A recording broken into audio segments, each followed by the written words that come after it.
Good morning. आज के इस लाइव सेशन में आप सभी का स्वागत है।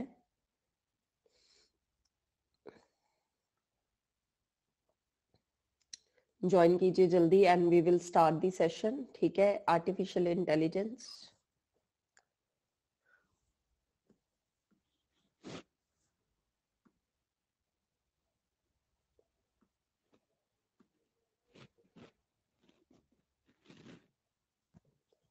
ठीक है, 1-2 मिनट वेट करेंगे सो दैट सभी स्टूडेंट ज्वाइन कर ले, फिर उसके बाद स्टार्ट करते हैं सेशन।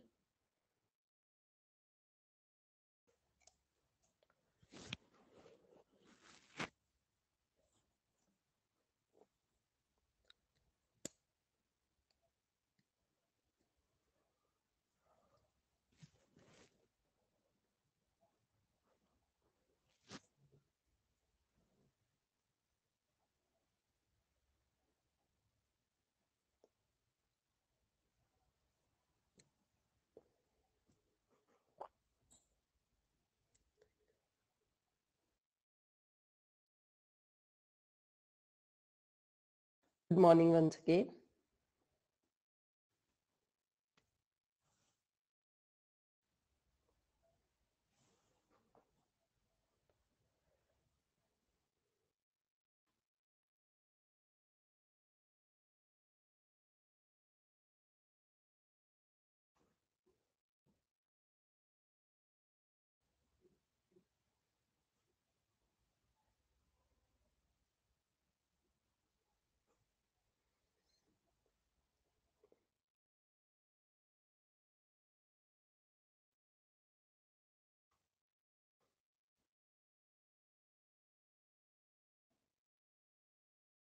ठीक है, चलिए तो डियर स्टूडेंट स्टार्ट करते हैं सेशन। ठीक है, तो कुछ क्वेश्चंस है प्रीवियस ईयर के जो मैं आपके सामने लेकर आऊंगी और उनको आपको सॉल्व करना होगा।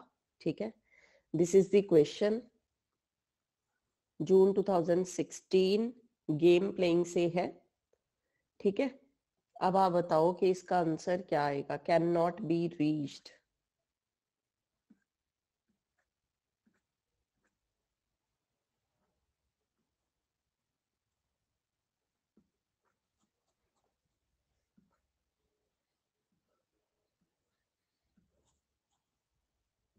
गुड मॉर्निंग पायल।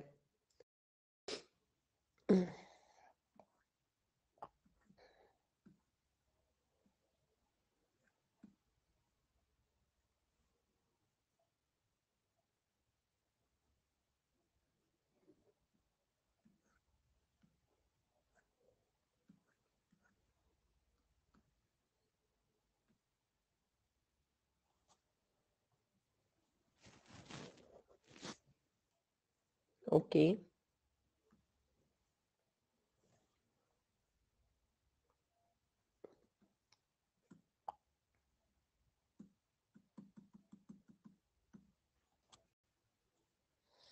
चलो पोल में आंसर दे दो, फिर उसके बाद डिस्कशन करेंगे।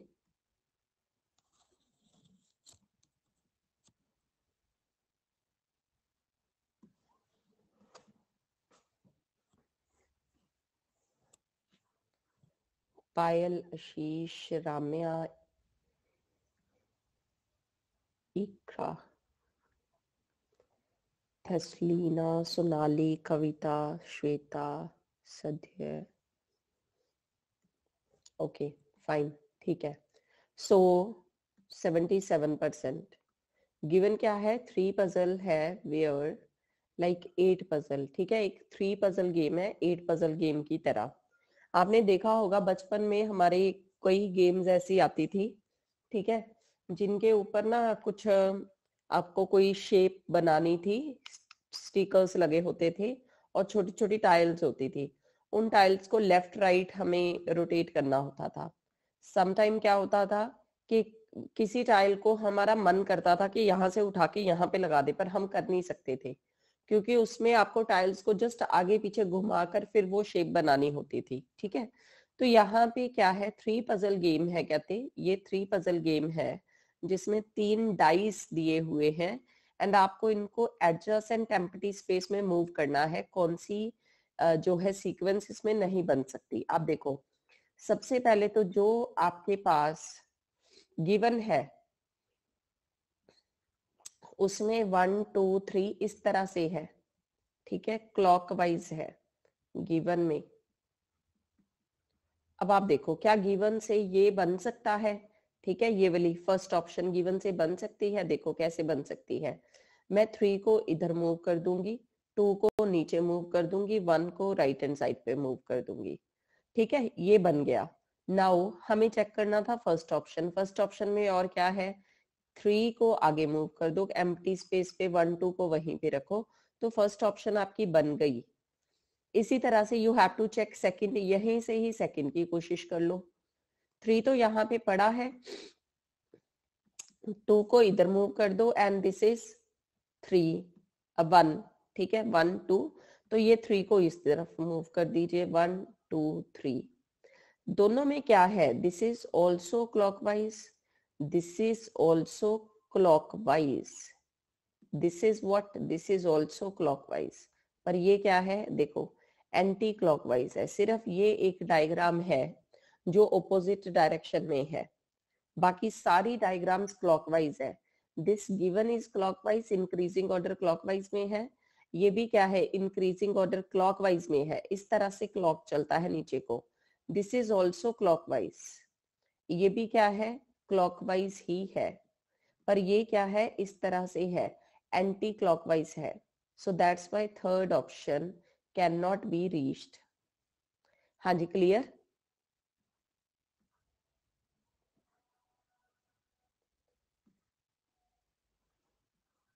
ठीक है, वेरी गुड। इसी तरह से हमें कुछ क्वेश्चंस आते हैं मॉडस पोनेंस एंड मॉडस टॉलेंस के ऊपर, मॉडस पोनेंस एंड मॉडस टॉलेंस के ऊपर। तो ये था हमारा क्वेश्चन। सबसे पहले तो मैं आपके साथ जनरल बात करना चाहती हूँ कि मॉडस पोनेंस एंड टॉलेंस क्या है। लास्ट क्लास में भी हमने डिस्कशन की थी, if it's raining we are going for a picnic, ठीक है, फिर बोल दिया इट्स रेनिंग, तो कंक्लूजन क्या निकला था, we are going for a picnic, हमने समझा था ना।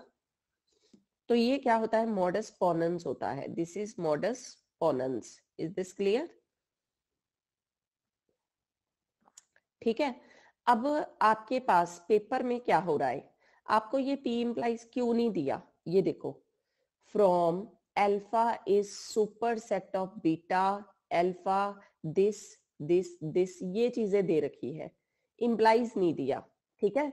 अल्फा सुपर सेट है बीटा का, इसका मतलब यही है कि अल्फा इम्प्लाइज बीटा, साथ में क्या है, अल्फा, ठीक है। इनसे रिजल्ट क्या निकलता है, नो डाउट बीटा निकलता है। क्या ये मॉडस टॉलेंस है, मैंने ये आपको पोनेंस बोला था, पोनेंस है। इसी तरह से टॉलेंस क्या होता है, जब हम अल्फा इंप्लाइज बीटा और साथ में नेगेशन ऑफ बीटा लेते हैं तो उसका आंसर नेगेशन ऑफ अल्फा आता है। तो दिस इज व्हाट, ये क्या है, टॉलेंस है।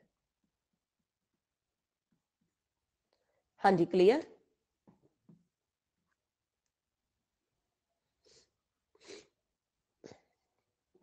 ठीक है, तो ये ऑपोजिट लिख रखे हैं, पर मेन बात यहाँ पे ये नहीं थी कि इसका आंसर क्या है। मेन बात क्या है कि दिस इज द रिप्रेजेंटेशन, ठीक है। मोस्टली क्या है, स्टूडेंट सोचेंगे मैम ने तो ऐसा कुछ करवाया नहीं था, ठीक है। तो आप एक बात समझ लो कि अगर हम किसी चीज को ऐसे लिख रहे हैं और इसने ऐसे लिखा है, that is also a way. Alpha implies beta का मतलब होता क्या है, इसका मतलब भी तो यही है कि अल्फा हमें बीटा की वैल्यू दे रहा है। अगर हम अल्फा को सुपर सेट कह देंगे फिर भी एक ही बात है। तो क्या है, जब भी आपको इस तरह का क्वेश्चन आ जाए जिसको आप देखो, बाई चांस इस क्वेश्चन में neither R1 neither nor R2 कोई भी करेक्ट नहीं है बाई चांस, ठीक है। पर अगर ये यहाँ पे टॉलेंस लिखा होता, यहाँ पे पोनेंस लिखा होता, फिर तो ये सही होता। पर आपने फिर भी क्या करना था, अगर आपको नहीं पता चले इन बातों का तो आप कहेंगे ऐसा तो होता ही नहीं, हमने समझा हुआ है, वो तो डिफरेंट है। ठीक है। तो डियर स्टूडेंट, जब भी आपको इस तरह से कोई क्वेश्चन आ जाए जिसकी वर्डिंग, उसकी रिप्रेजेंटेशन में डिफरेंस हो, जो मैंने बताया है कुछ और है, जो इन्होंने लिया है कुछ और है, आप अपना ज्ञान यहाँ पे लिख लो। आप लिख लो कि आपको क्लास में पोनेंस क्या सिखाया गया है। P implies Q, फिर P, फिर Q। फिर उसके बाद टॉलरेंस आप लोगों को क्या बताया गया है वो लिख लो। P implies Q, negation Q, फिर नेगेशन P। बस ये वैल्यूज लिख लीजिए, फिर उसके बाद आप आंसर बताइए। क्लियर?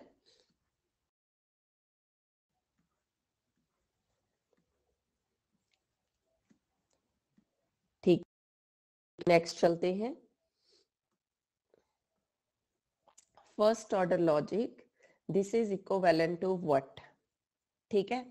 अब इसके पीछे भी एक कहानी है जो मैं आपके साथ अब डिस्कस करूंगी। ठीक है। हम लोगों ने प्रोपोजिशन लॉजिक कवर किया है।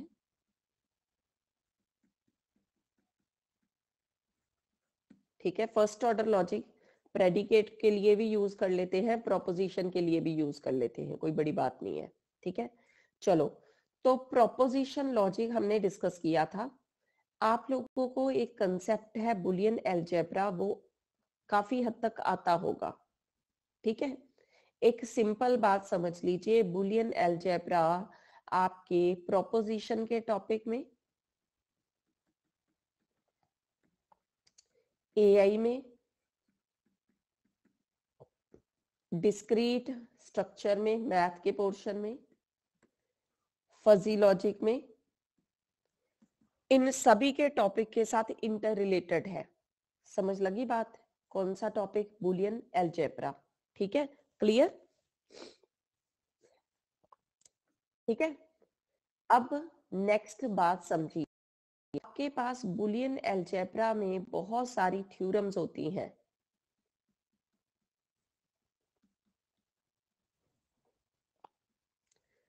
जैसे कि अगर हम लिखें b प्लस बी का कॉम्प्लीमेंट, ये हमेशा 1 होता है। अगर हम लिखें b मल्टीप्लाई b का कॉम्प्लीमेंट, ये हमेशा 0 होता है। प्रोपोजिशन में समझने को थोड़ा सा आप लोग टाइम लगाते हो, because you that topic is new for you. तो इधर क्या हो जाएगा, और नेगेशन b अगर आ गया, दैट इज इक्वल टू 1, एक ही बात है। ठीक है। एंड अगर आ गया नेगेशन b के साथ, that is equal to 0। Is this clear?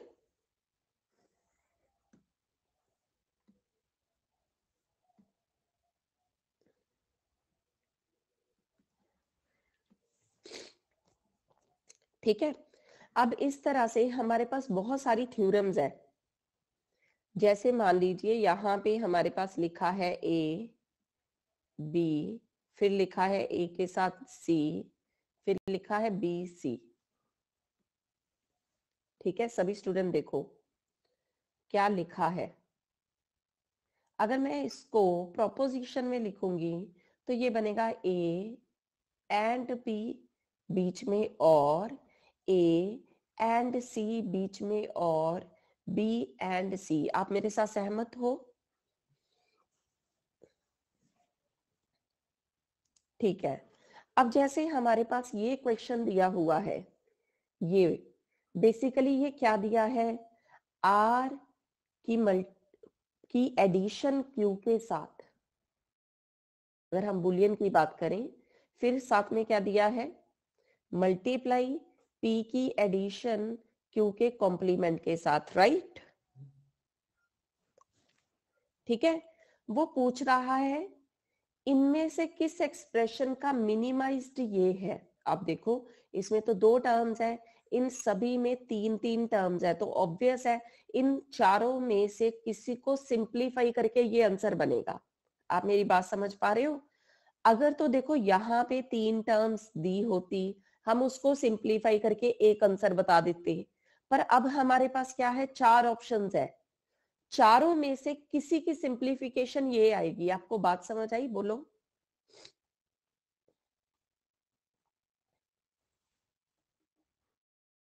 ठीक है। तो आगे ध्यान दीजिएगा। अब ऐसे क्वेश्चंस बड़े टाइम कंज्यूमिंग हो जाते हैं, तो ये एक हमारी थ्योरम है। बुलियन अलजेब्रा में एक थ्योरम होती है, अगर आपके पास a प्लस बी दिया है, फिर उसकी मल्टीप्लाई आपके पास दी है किसी तीसरी टर्म की इसके कॉम्प्लीमेंट के साथ, तो अगर यहाँ पे a प्लस सी है, दिस टर्म, देखो क्या हो रहा है, ये b है, ये b का कॉम्प्लीमेंट है, इन दोनों टर्म्स को छोड़ दो, जो कॉम्प्लीमेंट एंड वो टर्म पड़ी है उन दोनों को छोड़ दो, जो बाकी दो टर्म्स है उनकी थर्ड स्टेटमेंट यहाँ पे लगाई है, तो अगर हम इसको ना भी लगाएं थर्ड स्टेटमेंट को, तो भी सेम आंसर आएगा, this is equivalent to this. हम इस टर्म को ओमिट कर सकते हैं, we can remove this term, this is a theorem of Boolean algebra. इसको हम ऐसे भी लिख सकते हैं, अगर दिया था ए बी प्लस दिया है सी मल्टीप्लाई बी का कॉम्प्लीमेंट प्लस यहाँ पे वो आपको ए सी लिख सकता है, तो this is equivalent to what, पहली दो टर्म्स। थ्योरम को समझो, अगर यहाँ पे दिया है ए और यहाँ पे ए का कॉम्प्लीमेंट दिया है, इनके साथ अगर कोई दो टर्म्स पड़ी हैं,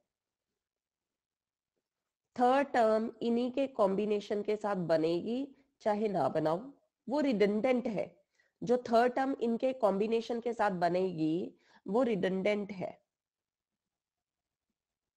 हाँ जी, do you understand, topic clear?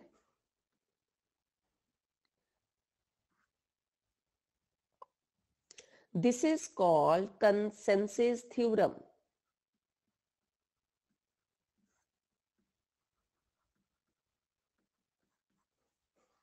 It's name is consensus theorem. तो प्रैक्टिकली ये गिवन है, इस Q का कॉम्प्लीमेंट यहाँ पे पड़ा है, साथ में तीसरी टर्म कहाँ से बनेगी, इन दोनों के कॉम्बिनेशन से बनेगी, बस ढूंढ लो किस ऑप्शन में है। हाँ जी, do you get my point? ठीक है, ढूंढ लो आप किस ऑप्शन में है, बस simple, B option is your correct answer. ठीक है, जितना दिया था उतना तो सेम आएगा ही आएगा, साथ में एक नई टर्म आ गई, दैट इज आर और P, that is second option. हाँ जी, डन? नो, बिल्कुल भी नहीं। ठीक है, सो ये है consensus theorem. What we have to understand कि क्वेश्चन हमें कैसा भी आ सकता है पेपर में। ठीक है, ये सारे प्रीवियस ईयर के हैं। नेक्स्ट क्वेश्चन लेकर आ रही हूं आपके सामने, जिसका नेम क्या है वो आपको पता होना चाहिए। ये देखो, ये क्वेश्चन है हमारा प्रीवियस ईयर का यूजीसी नेट का। ठीक है, कहता अगर ये एंड ये दो प्रोपोजिशंस दी है, आपको इसका आंसर बताना है क्या आएगा। ठीक है, पहली बात तो सिर्फ आंसर नहीं, वो इसका नेम भी पूछ सकता है। इसका नेम है कंस्ट्रक्टिव डेलेमा। ठीक है, क्या नेम है इसका? Constructive dilemma. एक होता है कंस्ट्रक्टिव डेलेमा जो आपके सामने पड़ा है, इसी तरह की टर्म्स में अगर नेगेशन आ जाए वो होता है डिस्ट्रक्टिव डेलेमा। Topic clear? ठीक है, सो अब इसका आंसर क्या बनेगा? ठीक है, मेरे पास P implies Q and R implies S, फिर P और S था, इनके कॉम्बिनेशन से मुझे आंसर बताना था। इसको मैं लिख सकती हूँ नेगेशन P और Q, बीच में एंड, नेगेशन R और S, फिर ये दूसरी टर्म ये थी। इन दोनों में से P के साथ नेगेशन P कैंसिल, S के साथ this is R basically, R के साथ नेगेशन R कैंसिल, बचा क्या? QS। तो हमारा आंसर QS के साथ आएगा। पर अब प्रॉब्लम क्या है, यहाँ पे Q एंड S की ऑप्शन मैं दूं, अगर मैं पेपर में ऐसा क्वेश्चन डालूं तो मैं क्यू एंड एस की भी ऑप्शन दूं, क्यू और एस की भी दूं, और आप में से mostly student Q and S choose करेंगे, जो कि गलत है। समझ लगी बात? इट्स आंसर इज क्यू और एस। समझ लगी बात? एंड गलत है, पर ज्यादातर majority of students and choose करेंगे, क्योंकि ये टर्म इसके साथ कैंसिल हो जाएगी, ये टर्म आपकी इसके साथ कैंसिल हो जाएगी। उनके विचार होते हैं कि मैम क्यू एंड एस बना, पर वो गलत है। तो वी कैन रीचेक। जहां पे आपको कंफ्यूजन हो जाए ऐसा क्यों, ठीक है ना, जब आपने उसके ऊपर प्रोपोजिशन लॉजिक लगाया, आपको नहीं आया, पता नहीं चला, आपको एक कंफ्यूजन की स्टेट आ चुकी, उस वक्त आप क्या करोगे, हर एक चीज के लिए कुछ नेम रखोगे। पी का मतलब है टीओसी, इसका मतलब है डिस्क्रीट मैथ, इसका मतलब है कंप्यूटर ग्राफिक्स, इसका मतलब है सॉफ्टवेयर। ठीक है, चलो। तो if I study TOC then discrete math, तो मैं डिस्क्रीट मैथ स्टडी करूंगी। एंड इफ मैंने सीजी की स्टडी की तो मैं सॉफ्टवेयर की स्टडी करूंगी।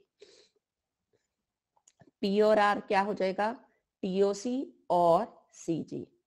अब हम इसी को फिर से सिंप्लीफाई करेंगे। मैं टीओसी की स्टडी नहीं कर रही, या फिर मैं डिस्क्रीट मैथ की स्टडी करूंगी, and I am not studying computer graphics, या फिर मैं सॉफ्टवेयर की स्टडी करूंगी। नीचे सेंटेंस क्या है कि मैं टीओसी या फिर कंप्यूटर ग्राफिक्स की स्टडी करूंगी। मैंने कह दिया टीओसी की मैं स्टडी कर नहीं रही, कंप्यूटर ग्राफिक की स्टडी मैं नहीं कर रही। तो अगर मैं टीओसी की स्टडी नहीं कर रही तो उसका ऑपोजिट क्या था, मैं डिस्क्रीट मैथ की स्टडी करूंगी, ये था। मैंने बोला क्या है, सेंटेंस के ऊपर ध्यान दो। देखो, अगर मैं टीओसी रीड करूंगी तो मैं डिस्क्रीट मैथ, इफ टीओसी तो डिस्क्रीट मैथ था, ठीक है। फिर उसके बाद नेक्स्ट क्या था, एंड अगर कंप्यूटर ग्राफिक्स था तो सॉफ्टवेयर इंजीनियरिंग था। पहले तो मैंने ये बोल दिया कि जा तो मैं ये वाला पेयर एंड ये वाला पेयर स्टडी करूंगी। फिर मैंने सेकंड स्टेटमेंट में क्या बोला कि टीओसी या सीजी, मतलब जो हमने ऊपर की स्टेटमेंट में एंड लिखा था वो इस और ने खत्म कर दिया, उस एंड की एग्जिस्टेंस इस सेकंड वाले और ने खत्म कर दी। क्यों, पहले तो हम बोल रहे हैं TOC then discrete math and CG then software engineering. फिर मैंने क्या बोला कि जी टीओसी या फिर सीजी में से कुछ पढ़ेंगे, और टीओसी के साथ टीओसी कैंसल, नेगेशन आ जाता है, सीजी के साथ सीजी, तो बचा क्या, डिस्क्रीट मैथ और सॉफ्टवेयर। ड्यू टू दिस, जब भी एंड के साथ और का झगड़ा हो तो वहां पे वो और निकल कर आता है। समझ लगी बात?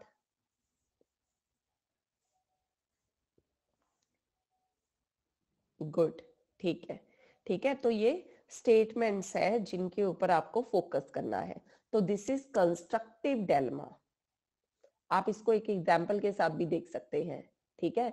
अगर ये ट्रू है, चलो चलो मैं इससे बेटर ही समझा चुकी हूँ आपको। देखो, if it rain you will get wet, है ना। If it's cold you will shiver. तो हमने एग्जाम्पल टीओसी की ली है, तो दैट इज बेटर, ठीक है, एंड इजी। हाँ जी, डन।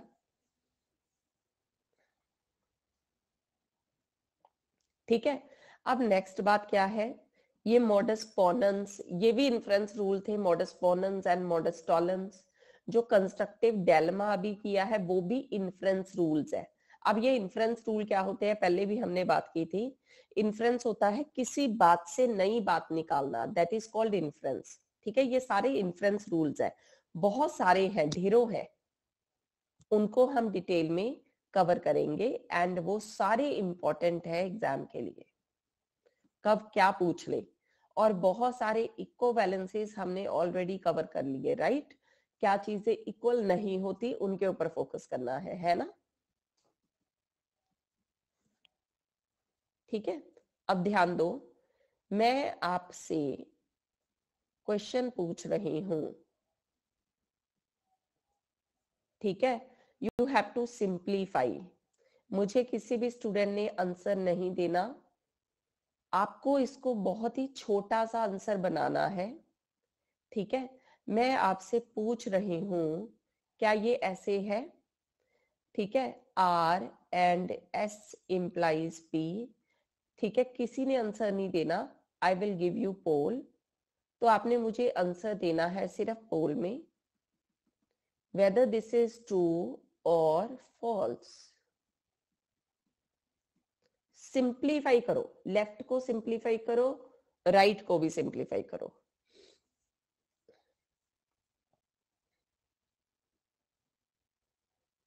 सिंप्लीफाई करना समझाया है ना, तो थोड़ा सा यत्न कर लो, सिंप्लीफाई कर लो।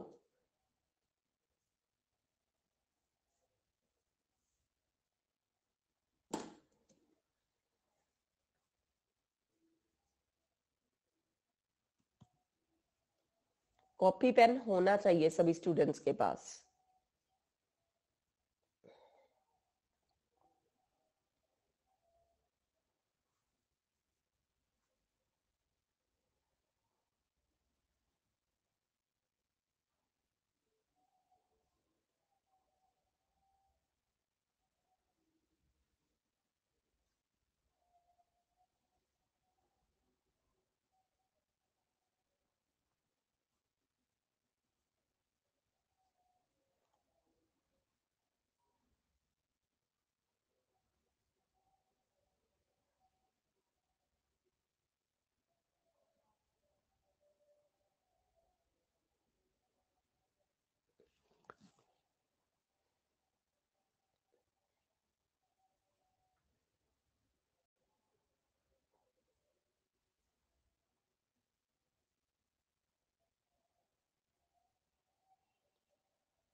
हाँ जी, क्लास में से 50% स्टूडेंट्स भी नहीं हैं जिनका सही हो। ठीक है, सो हर दिखने वाली चमकने वाली चीज सोना नहीं होती। ठीक है, सो सिंपल सी बात है, it's better to check by solving. आप इसको सॉल्व कर सकते थे। ठीक है, आपके पास वे था सॉल्व करने को। What was given? R implies P and S implies P, ये गिवन है लेफ्ट हैंड साइड में। ठीक है, हमें चेक करना है कि क्या ये इक्वल है। दूसरी टर्म कौन सी है? R and S implies P के। ठीक है, सो अब ध्यान दीजिए, I am going to simplify left hand side. ये क्या आएगा? नेगेशन R और P, बीच में एंड, नेगेशन S और P। जहां पे कहीं पे इम्प्लाइज आ जाए और वो कोई क्वेश्चन आपसे पूछे तो काफी हद तक चांस है कि कुछ गड़बड़ होगी उसमें, इसलिए वो पूछ रहा है। अब आगे देखो, इन दोनों टर्म्स में और पी हम पीछे कॉमन ले सकते हैं। सो मैंने और पी बाहर निकाल लिया और ब्रैकेट के अंदर क्या बच जाएगा? Negation R and negation S. आगे भी सुनते रहना। अब जो ये टर्म है इसमें से मैं नेगेशन कॉमन लूंगी तो अंदर क्या आ जाएगा? आर और एस और पी। अब आगे, इम्प्लाइज का रूल क्या होता है? फर्स्ट टर्म का नेगेशन और सेकेंड टर्म। तो मैं इसको फर्स्ट टर्म लिख के इम्प्लाइज पी लिख सकती हूँ। क्या ये सेम था? This is not equivalent. समझ आई? जिन्होंने ट्रू लिखा था, डू यू अंडरस्टैंड? ठीक है, क्या है, क्या रिजल्ट निकला वो समझो।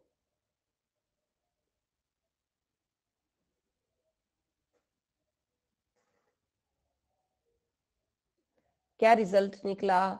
ये गिवन था and you are taking something common at back end, तो उसका जो आगे साइंस होते हैं वो चेंज होते हैं। Do you get my point? ये उसके इक्विवेलेंट नहीं है। क्लियर?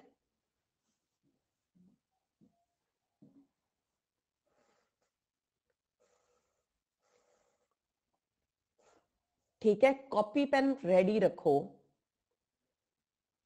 इन क्लासेस में, 2-3 क्लासेस में आपको क्वेश्चन खुद सॉल्व करने हैं, मैं नहीं बताऊंगी रिजल्ट्स।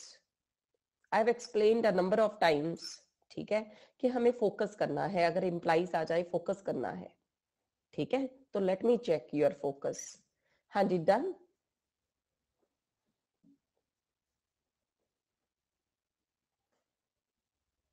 ठीक है, चलो अब आगे सुनो। P बाई डायरेक्शनल Q, इसको आप सबसे पहले कंजर्वेटिव नॉर्मल फॉर्म में कन्वर्ट करो। Write down it's conservative normal form.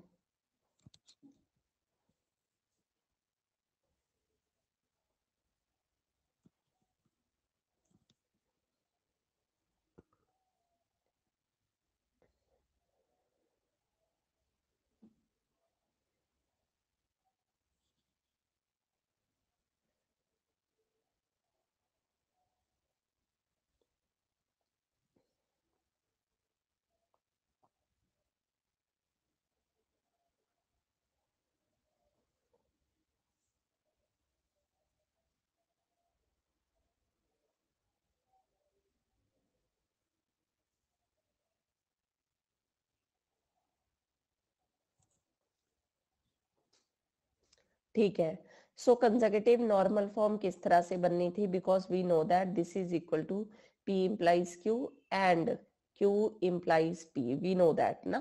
ठीक है, फिर इसको हम कैसे लिख सकते हैं? नेगेशन P और Q एंड नेगेशन Q और P लिख सकते थे। ठीक है, अब आप इसको डिस्जंक्टिव नॉर्मल फॉर्म में कन्वर्ट करो by applying distributive law.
Firstly, जब आपको इसको डिस्जंक्टिव नॉर्मल फॉर्म में कन्वर्ट करना है without distributive law, without distributive, ठीक है, और लिख दो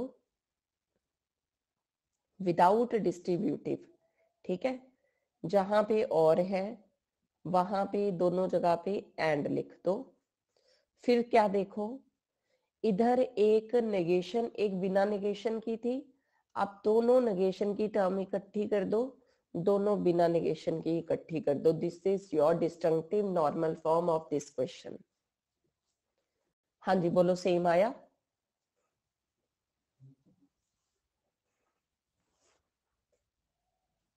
ठीक है, तो हम डिस्ट्रीब्यूटिव लॉ लगाने के बाद हमारा ये आंसर आएगा। Is this fine? ठीक है, तो जो हमने यहाँ पे अभी टाइम इन्वेस्ट किया, डिस्ट्रीब्यूटिव लॉ लगाने का।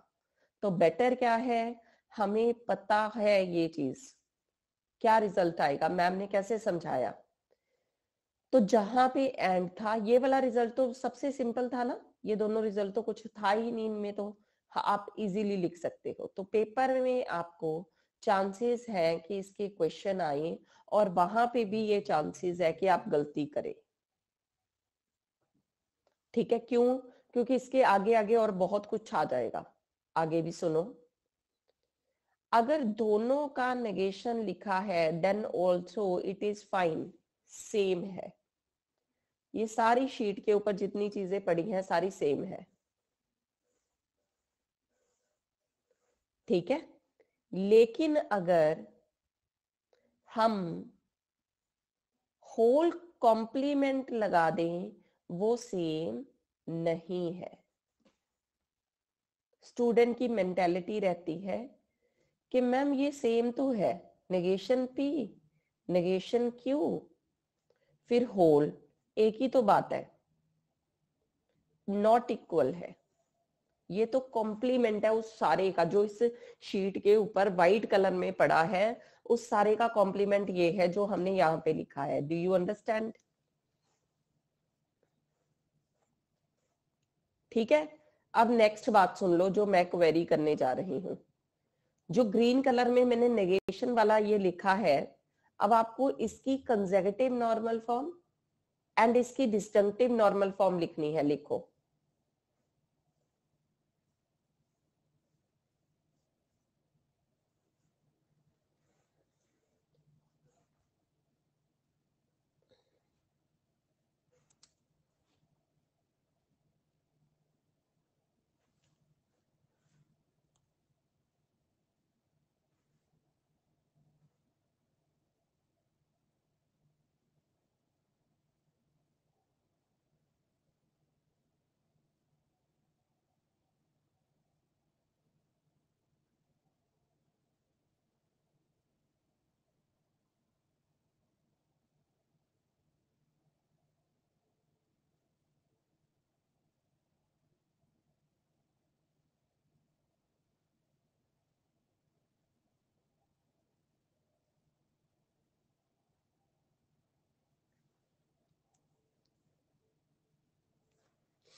ठीक है, फाइन, गुड, ठीक है।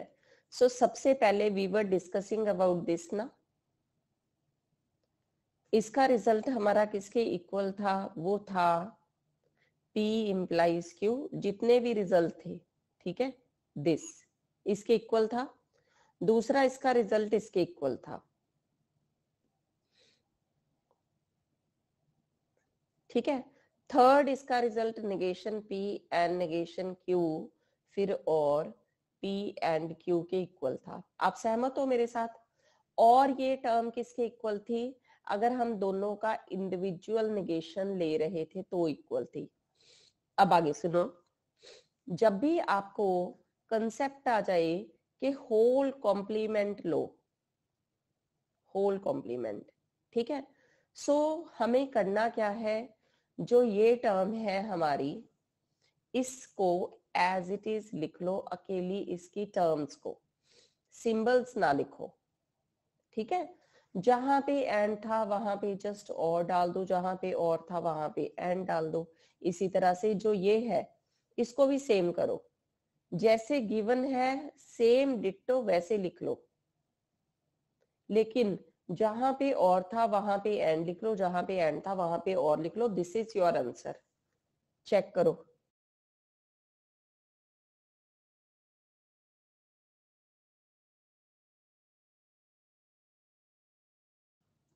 हाँ जी, सेम आया। ठीक है, अब पेपर में आपकी बन जाएगी खिचड़ी। ठीक है, जब भी ये इस तरह का क्वेश्चन आया, कोई मैचिंग में आया, खिचड़ी बन जाएगी। तो आप सिर्फ इस बात के रिजल्ट को याद रख लो। ये तो याद नहीं करना, ये तो समझने वाली बात थी पहले दो। इससे ये कैसे बना आप समझ जाओ, अभी आप समझ भी चुके हो। ठीक है ना, और को एंड में कन्वर्ट करना था, एंड को और में कन्वर्ट करना था, नेगेशन वाली टर्म्स एक तरफ, बिना नेगेशन की एक तरफ। फिर उसके बाद इसी का सहारा लेके हम ये निकालेंगे नीचे वाली टर्म्स। और खास तौर पे अगर कहीं पे आ जाए negation P by directional Q, ये भी इनके इक्वल है। अगर कहीं पे आ जाए negation Q by directional P, ये भी इन्हीं के इक्वल है। डन।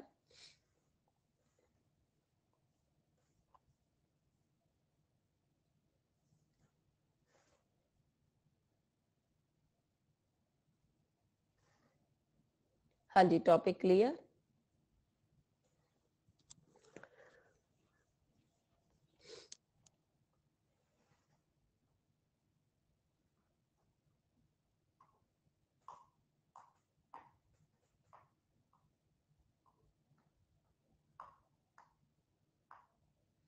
ठीक है,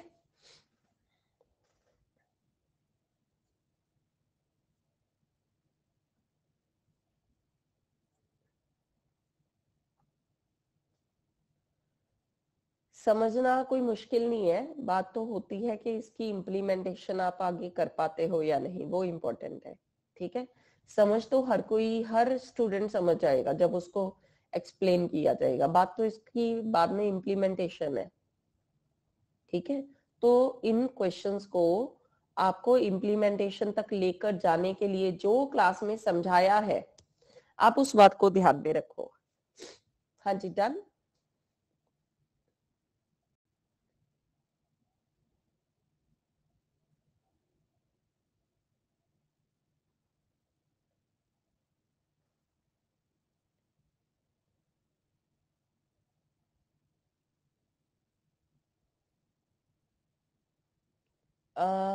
मैम येलो टर्म में नेगेशन सेपरेट पी क्यू हो नहीं ले सकते Ashwini? You are talking about this, इसका, के सेपरेट पी का सेपरेट क्यू का? नो, क्योंकि वो तो इसके इक्वल है। ठीक है, this is not equal to that. We have discussed about this Ashwini. ठीक है, जब आपका सेपरेट नेगेशन पड़ा है और होल पड़ा है, वो इक्वल नहीं है, ये एक दूसरे का कॉम्प्लीमेंट है। Clear? This is equal to complement of this whole term. इसका एक बार और कॉम्प्लीमेंट लोगे तो इसके इक्वल होगा। क्लियर?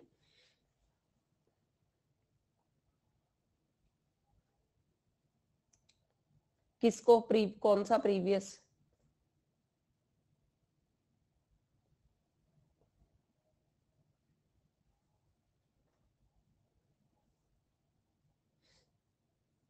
ये अगर कहीं भी हो दिस, ठीक है, सो मैंने इसका शॉर्ट में लिखा था answer with the help of upper terms, कि ये नेगेशन पी और नेगेशन क्यू एंड पी और क्यू बनेगा, है ना। हमने ऊपर वाली टर्म्स की हेल्प से लिखा था। सो हमारे पास अगर ये टर्म पड़ी है तो यू नो दैट कि ये किसके इक्वल थी, ये वाली आपके याद होनी चाहिए। नेगेशन पी और क्यू के इक्वल थी, फिर एंड था नेगेशन क्यू और पी के इक्वल थी, ये थी। अब जो नेगेशन बाहर है इसको इनवर्ट्स लेकर जाएंगे।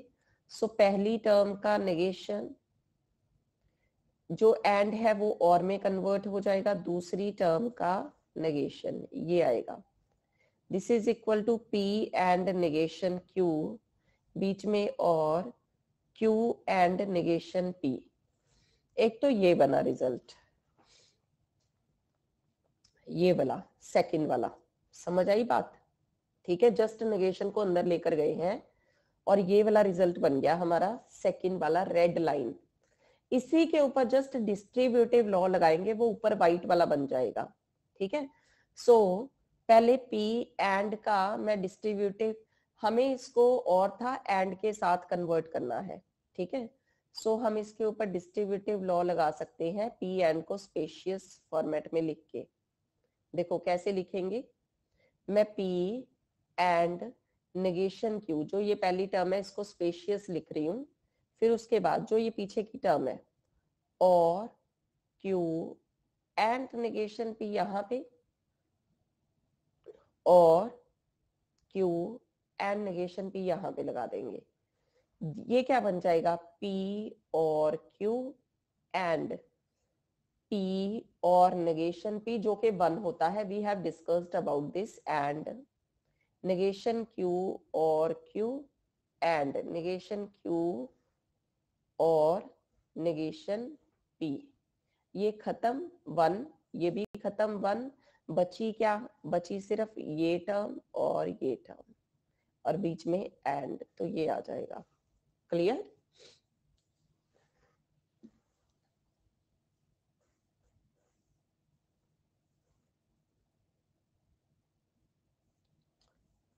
ठीक है, so you can prove that. बात अब प्रूव का तो टाइम ही नहीं है पेपर में, है ना? ठीक है, तो यू हैव टू रिमेम्बर, सिर्फ सिंपल क्या याद रखना है, ये याद कर लो, ये 2 चीजें। पहली, इससे ये रिजल्ट बनाना सीख लो, फिर इससे ये वाले रिजल्ट्स। डन?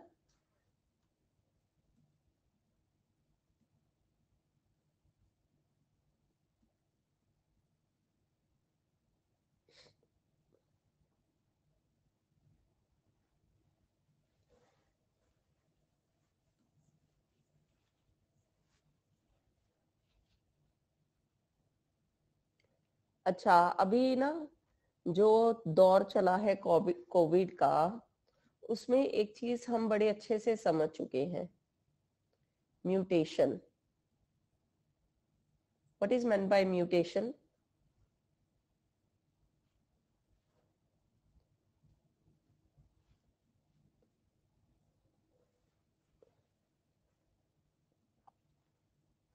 है ना, उसमें मॉडिफिकेशन होके नया वायरस की बात होती है ना।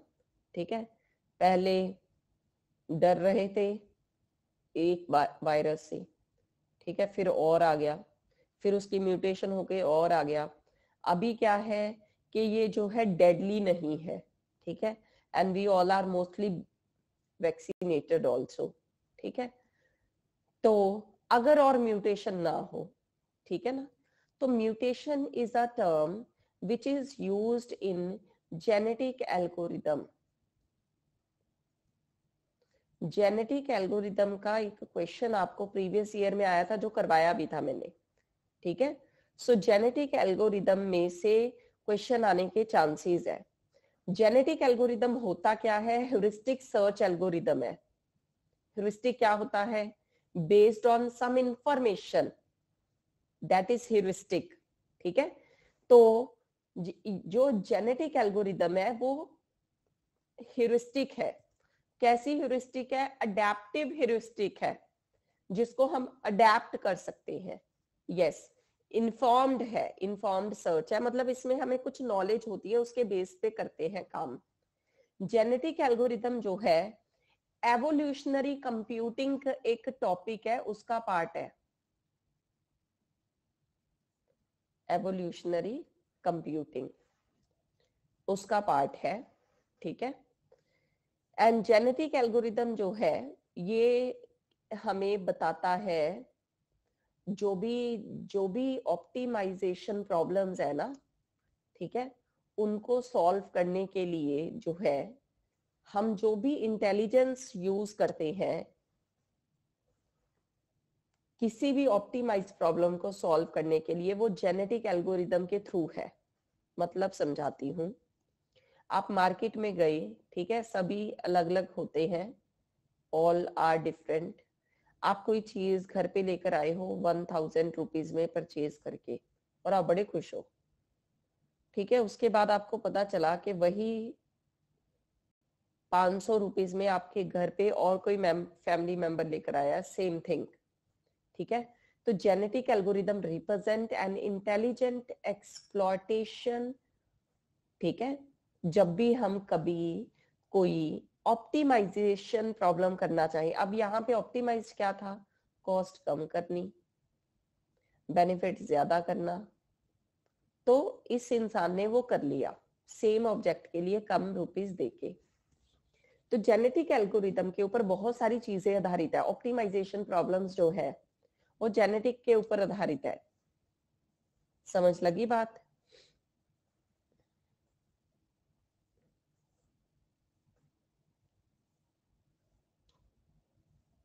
ठीक है।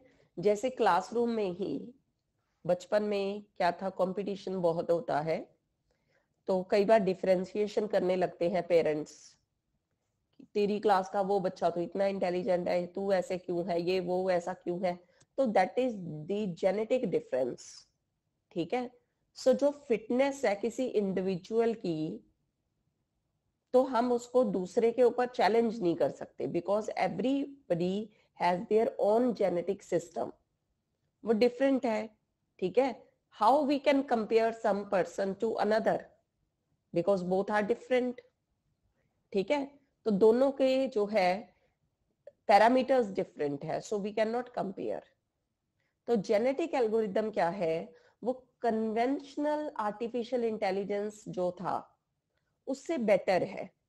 इसमें जो है इंडिविजुअल के क्रोमोसोम्स के ऊपर स्टडी की जाती है, किसी इंडिविजुअल में क्या फीचर्स है, तो उसके जो ऑफस्प्रिंग होंगे, ऑफस्प्रिंग मतलब उसके जो बच्चे होंगे, उनमें वो फीचर्स जाएंगी। मुझे पेंटिंग का शौक है, I can do painting very well, ठीक है, अच्छी भी है मेरी पेंटिंग।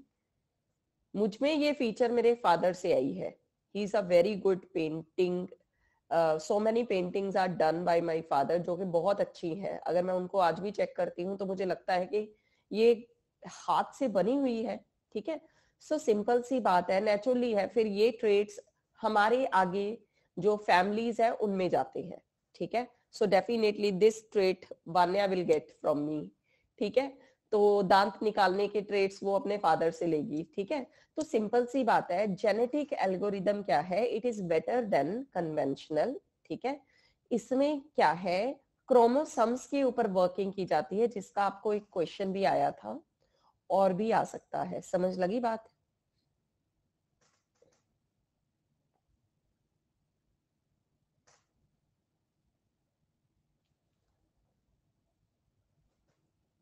ठीक है। तो एवोल्यूशनरी एल्गोरिदम्स है, ये जेनेटिक एल्गोरिदम एवोल्यूशनरी है। एवोल्यूशनरी एल्गोरिदम जो है आगे एक स्टडी है, एवोल्यूशनरी कॉम्पुटेशन, उसका ये पार्ट होती है। मतलब ये टॉपिक्स जो है हमें जस्ट जेनेटिक एल्गोरिदम पता होना चाहिए क्या है, और उसका डेफिनेटली क्वेश्चन वो आपको पेपर में देता है, और अगर देता है तो साथ में फॉर्मूला भी समटाइम देता है। Is this fine?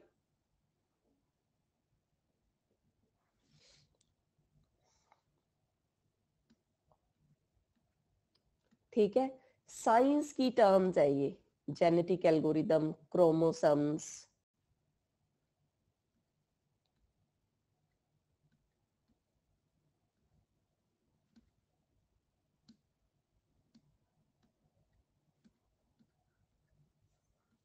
हाँ सुनैना, टाइम रहते बस सारे आपके रिवाइज होने चाहिए, कैसे भी करो आप, ठीक है।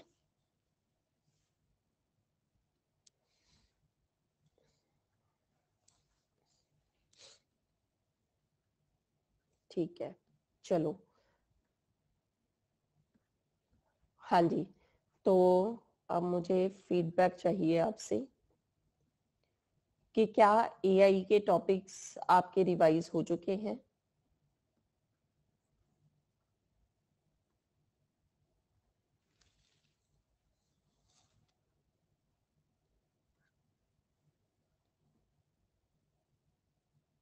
Linux I have not discussed, Linux की जस्ट कमांड्स आती हैं आप लोगों को, जो यूनिक्स एंड लाइनक्स की जो होती हैं। चलो, तो सबसे पहली बात है रिवीजन। टॉपिक जो आपके कवर हो चुके हैं उनकी रिवीजन करो। PYQs, प्रीवियस ईयर क्वेश्चंस जो है AI के, उनको कवर करो। जहां पे तो आ गया थ्योरी का क्वेश्चन, उसका आंसर तो फिक्स्ड ही रहेगा, कभी चेंज नहीं होता, ठीक है। फिर उसके बाद जो है न्यूमेरिकल्स, नेचुरली है वो आपको सॉल्व करने होंगे, तो दोनों चीजों के ऊपर आपको फोकस करना है। एंड साथ में रिवीजन करते वक्त लास्ट मिनट प्रेपरेशन नोट्स को रिवाइज करना है। क्लासेस के साथ आपने बनाए हैं, अगर कहीं पे आपने कोई टॉपिक नहीं लिखा, कोई फॉर्मूला पेंडिंग है, उसको नोट कर लो। सभी सब्जेक्ट्स की डिस्ट्रीब्यूशन सेम होती है। यूनिट आपके पास 10 है, तो 10 यूनिट के आपको 10-10 क्वेश्चन मान के चलने हैं। AI एंड फजी के साथ में, फजी के भी 1 या 2 क्वेश्चंस होते हैं, 1 और 2, ठीक है।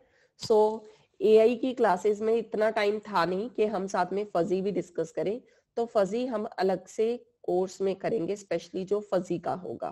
क्लियर?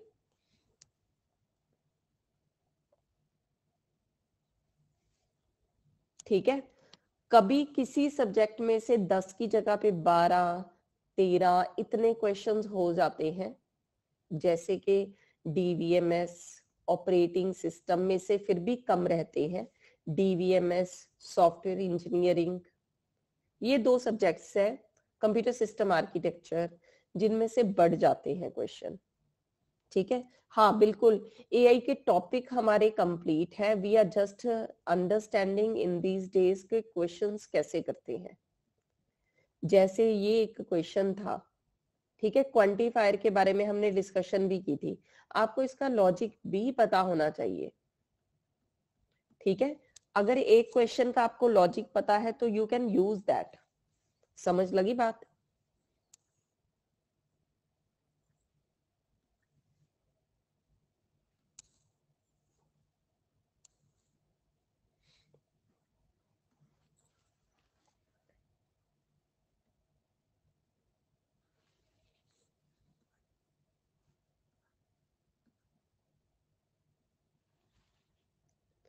हाँ बिल्कुल, ऑर्डर जो है वो मैटर करता है।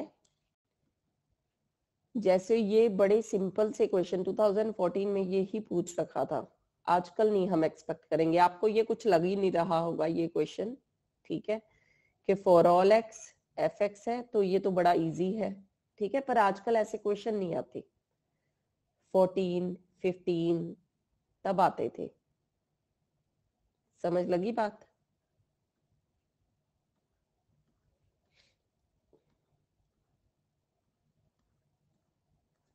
नो डाउट, जो इस तरह के क्वेश्चन है, कंस्ट्रक्टिव डायलेमा, डिस्ट्रक्टिव डायलेमा, तो मैं इन क्वेश्चन को डेफिनेटली इंपॉर्टेंस दूंगी।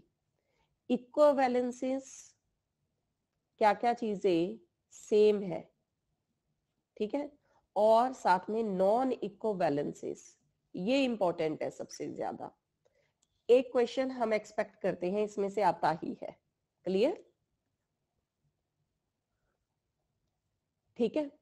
अभी जब हम डिस्कशन कर रहे हैं तो उस वक्त समटाइम यू थिंक, मैं भी ऐसे सोचती थी, 100 में से एक की बात कर रहे हैं, ठीक है ना, हम 100 में से एक एक करके 100 की बात करेंगे। क्लियर? ठीक है, इसलिए हर एक क्वेश्चन की इंपॉर्टेंस है। रिजल्ट के वक्त तो 2 मार्क्स की इंपॉर्टेंस उन्हीं को पता है जिनका एग्जाम 2 मार्क्स से 4 मार्क्स से रहता है, ठीक है। ऐसे कई स्टूडेंट है क्लास में, ठीक है, जिनका सिर्फ 2 मार्क्स से 2 बार 3 बार रह चुका, ठीक है। इसलिए हर एक चीज की इंपॉर्टेंस है, एक क्वेश्चन की तो बहुत इंपॉर्टेंस है, क्योंकि एक एक से बनके ही 100 बनते हैं, ठीक है। तो इसलिए हर एक चीज के ऊपर फोकस करो। चलिए, तो डियर स्टूडेंट्स, आज हमारा नेक्स्ट सेशन है, दैट इज 4:30 PM। कल मैंने 7 PM भी एक क्लास कंडक्ट की थी, I am not sure about today, ठीक है, अगर होती है then I will inform you, पर 4:30 तो वी आर श्योर कि क्लास आपकी है। Is this fine? ठीक है। और साथ में those who want to attend 1-to-1 attention, ठीक है, जो भी स्टूडेंट चाहते हैं कि we are getting some problem, मुझे एक डेडिकेटेड एजुकेटर चाहिए, ठीक है, तो आप आइकॉनिक सब्सक्रिप्शन भी फ्यूचर में चूज कर सकते हैं। इसमें आपको 1-to-1 मेंटरशिप के अपार्ट फ्रॉम दिस बहुत सारी और फीचर्स भी मिलती है। ठीक है, सो चलिए इस सेशन में इतना ही। थैंक्स अ लॉट, मिलते हैं 4:30 PM।